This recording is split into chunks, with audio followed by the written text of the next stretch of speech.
اسمي محمد علي الحمادي، عمري 33، قطري، أعمل بجهاز أمن الدولة برتبة ملازم ثاني في سكرتارية سعادة رئيس الجهاز.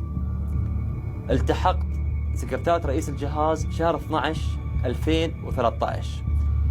رافقت سعادة الرئيس في سفراته للعمل، وأنا طبيعة عملي هو المرافق له خارج الدوام، بالإضافة للأشياء الشخصية أقوم بإنجازها اللي يطلب مني، أو أشياء بيته تكون الخاصة في الأمور الخاصة.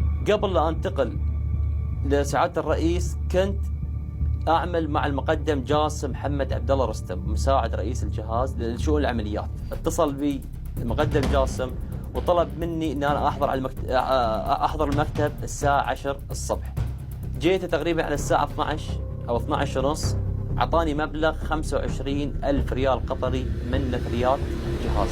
سألته عن السبب، قال لي عشان يكون هو في رومينج وانترناشنال واليوتيوب راح تكون الدقيقة ب55. استغربت من السبب وما كان عندي أي علم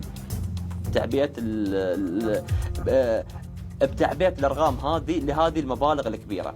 حاولت أسأله عن السبب مرة ثانية، قال لي نفذ ولا تناقش. يوم أني تحركت من الدوحة دخلت مركز سلوى تقريبا الساعة 5 المغرب أو الساعة 6 عن طريق مركز سلوى الحدودي. اشتريت 5 بطاقات سعودية، وكانت هي مفعلة فيها خدمات الانترنت والأمور كلها، الباقات الثانية. دخلت مركز الغويفات بسيارة تويوتا FG أسود رقمها 355523 ملك أخوي محمد علي الحمادي، وسويت تأمين 100 درهم. طلب مني المقدم جاسم أن تتم تعبئة هذه الأرقام الإماراتية داخل شبكة الإمارات لكي تتم تعبئتها، لأن برا شبكة الإمارات ما راح تعبى. فبالفعل الهنود أعطوني 4 تلفونات، حطوا الكروت، عبوها، ما كانت متواجدة، عبوها عن طريق الرصيد الإلكتروني، وعبوها عن طريق الكرت اليدوي. فتمت تعبئة ال5 أرقام قيمة 25,000 درهم إماراتي.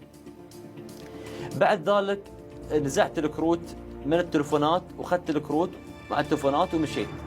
وأنا في الطريق كلمت جاسم وقلت له أنا أخذت الأغراض اللي أنت كلفتني فيها من غير ما يكون عندي علم بالأمور هذه أبدا. فهو كان موجود في العمل، فلما رحت العمل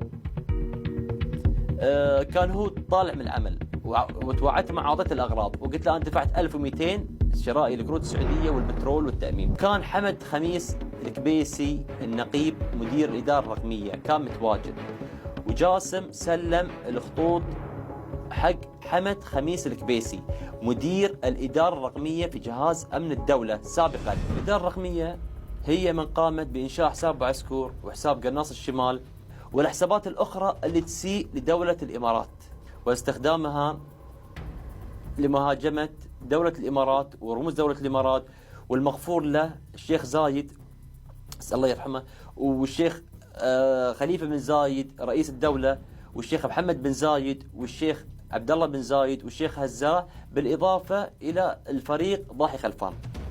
صار الهجوم من خلال الصور المسيئة اللي كانت تنحط في الانستغرام. وأعتقد أن الكروت السعودية تم استخدامها للإساءة بالسعودية.